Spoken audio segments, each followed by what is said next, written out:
Hello everyone, welcome back. So in the last lecture we had discussed about the ozone. We had started discussing a major point that is ozone. Related to ozone we had seen a chemical reaction, and this chemical reaction was very important for us because this was the question being asked in the examinations also. And the chemical reaction which was given by Chapman is also called as ozone oxygen cycle. So we had also seen one of important concepts of Chapman cycle, how the reaction takes place, that is formation and destruction of ozone. On the basis of the same, we had also looked forward for another important concept, and that concept was nothing else but a that means how reactions take place.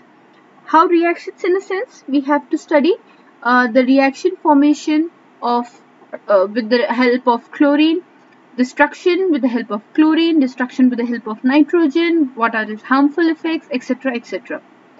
And we had studied an important part, that is, we had seen something of the important aspects of what are depleting substances. Okay. So in that depleting substances, we had, if you remember, we had seen a part that broadcasting. So I've mentioned that broadcasting is something which is very harmful right now to the ozone. So why broadcasting is harmful to the ozone is because of the radiation. So we know that when we are using kind of broadcasting, we appear to use a kind of wavelength, right? So when these wavelengths interrupt with your material which is naturally present in the atmosphere, it causes a reaction. This reaction takes place because of the electron, and when these electrons interrupt, of course there is a natural charge also present. That means ozone, like we have seen that it forms a radicals also. So when these are getting interrupted, what is the basic problem is happening is your ozone is getting depleted. So one of the best example, if you want to see that how the radiations of especially broadcast areas, for example, like the radiations of mobile phones, the radiations of what is the technology, like satellites, etc., etc., are being created. Whatever the radiations are being created, what are the wavelength we are using for our entertainment source or for our life source, as our life source, is having a major effect on the nature. So you can find that there is a less amount of sparrows in the area where the high towers of mobile capture phones are there. So that is one example if you want to really look forward for this mechanism of radiation.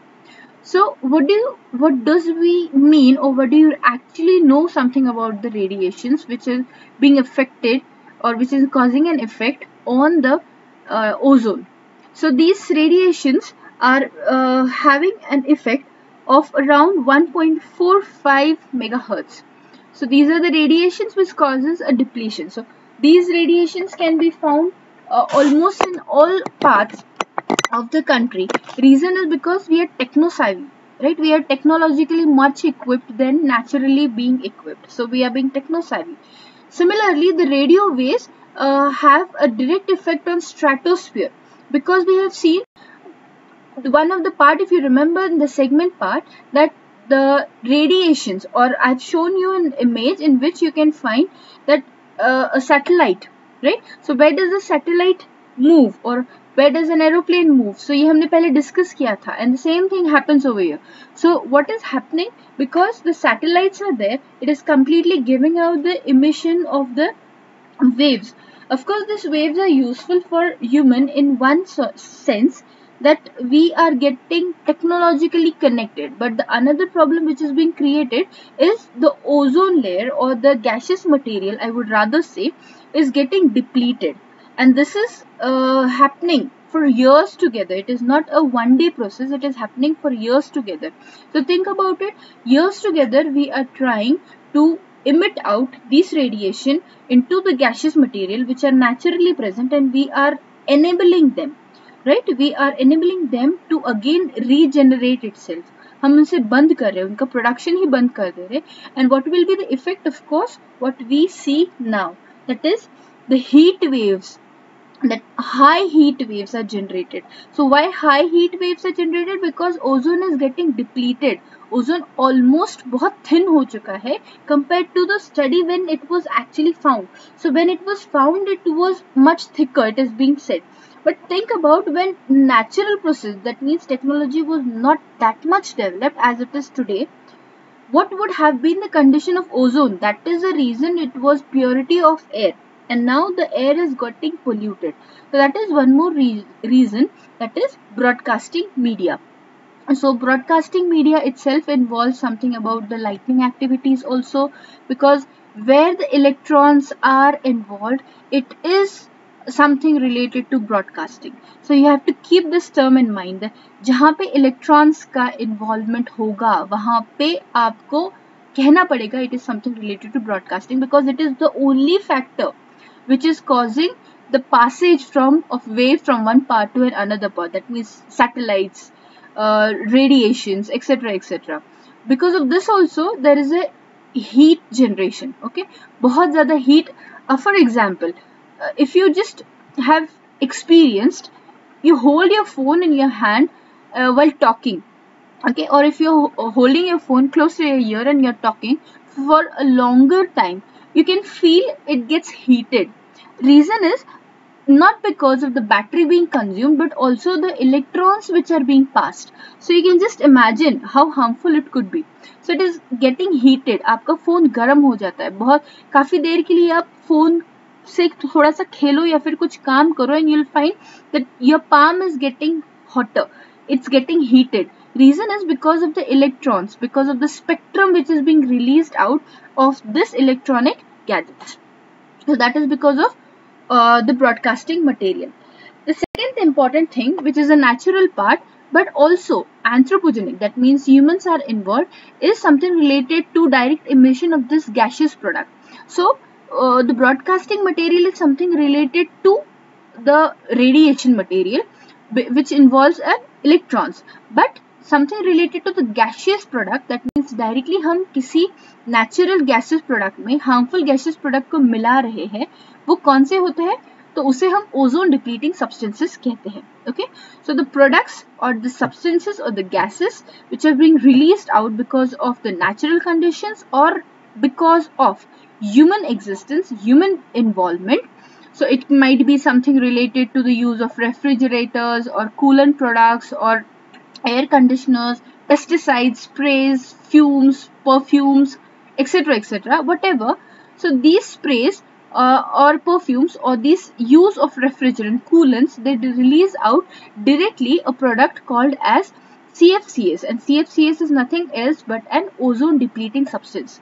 So ozone depleting substance means a substance which directly reacts with your O3 molecule, and it does not then allow this molecule to regenerate, rather it breaks down and ends up. That means it is completely making the end of O3 molecule and capturing the position of O3 molecule. So that can be again harmful for the human, but we do not take it seriously. So another harmful product, that is ozone depleting substances, are called as halons. You have to keep these products in your mind. Reason is because this was the question asked, which are the ozone depleting substances. Again, one more thing, ozone depleting substances. Okay, I'm not saying something about the broadcasting substances or broadcasting methods. I'm talking about ozone depleting substances. So ozone depleting substances are CFCs. Next one, it is halon. So these are also the products, that means the products such as which contain the chlorine material. I've said in the last lecture also, the products which are having chlorine, sulfur, nitrogens, these are products which are very hazardous. They have a very problematic effect on that of the O3 molecule, and these products should be actually banned. But we are usually using these products in day-to-day life also. For example, halons. So if you see, you have a very good example for the halon. Halon is a gaseous compound. It is a gaseous compound of carbon and bromine mixture. Okay, and why I'm saying it is a very known or familiar product to you is reason because we have seen it very frequently around us. fire extinguishers. Okay, the fire extinguishers which are present in a home, at your home, or maybe even you can find these small fire extinguishers in the auto rickshaw right now, or travels, or even in the colleges. These fire extinguishers are nothing else but a component, that means it is a material containing in material of carbons and bromine. And when we spray these components, they have an effect on the fire, that they break down the fire, they completely end up the fire. But the another effect which is it causing, it is releasing out the bromine and carbon compound, which are not that useful. Rather, it is creating an effect on the ozone. The second component, that is so CFCs is not that difficult for you people, because CFCs is something which we had discussed for number of times also. Okay, the second product also is called as that is methyl chloroform. So methyl chloroform, if you look at the structure of methyl chloroform, it is having 3 chlorine atom. Okay, so it is trichloro basically.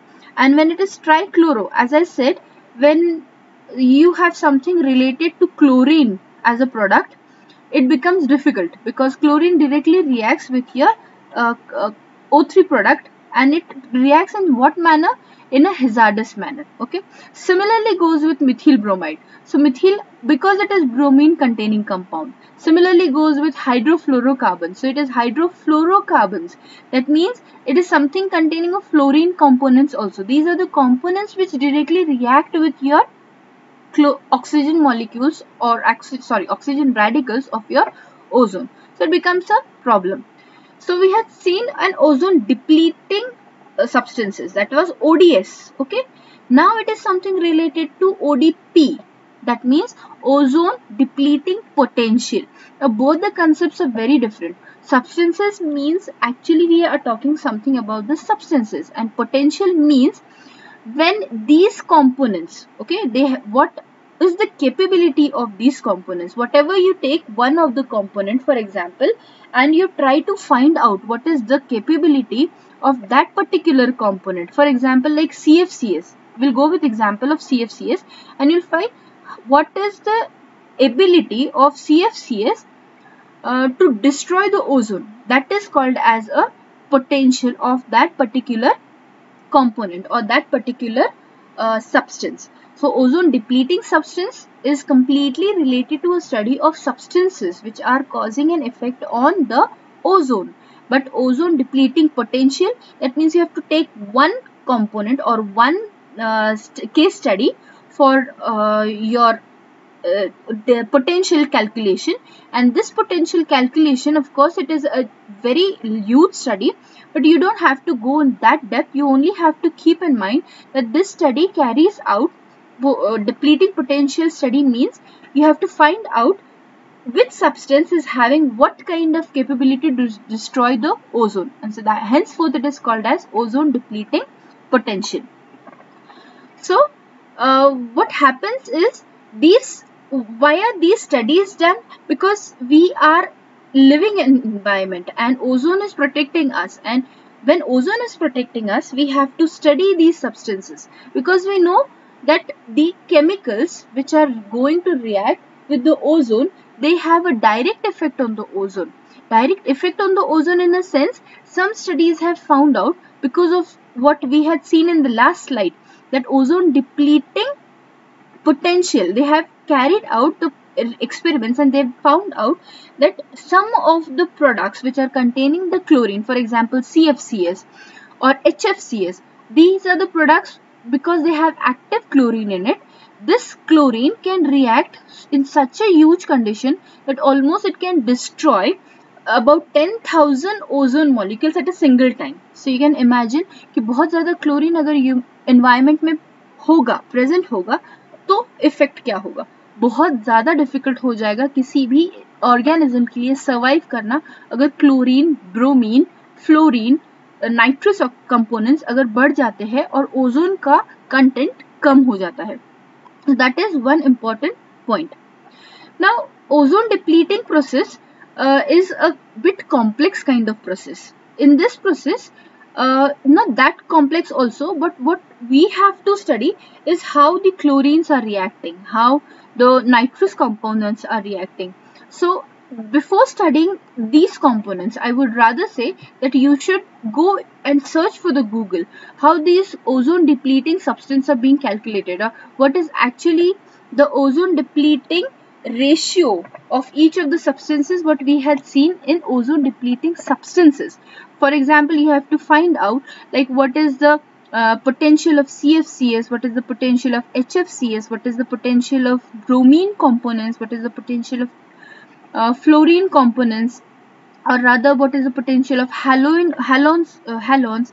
So you can find it out, so it becomes easy for you people to understand कि chlorine कैसा react होगा, nitrogen कैसा react होगा, etc etc. So we'll see this in the next lecture regarding the reactions. We'll see how these reactions are being carried out. Even though they are complex reaction, we'll try to make it as in a simple form, and also we'll try to look forward that how this components, because they are reacting with the ozone, it does not mean कि सिर्फ ozone खत्म हो रहा है, it are actually reacting with the humans also. So humans को क्या problem हो रहा है, what is the effect on the human, what is the effect on the nature, what is the effect on the biotic system, abiotic system, everything is involved when environment is there. So we can't say that environment is living all alone or ozone is doing its work and we are doing its work. We all are interrelated to each other. So till the next lecture we meet, study hard and you have to look forward for all these questions.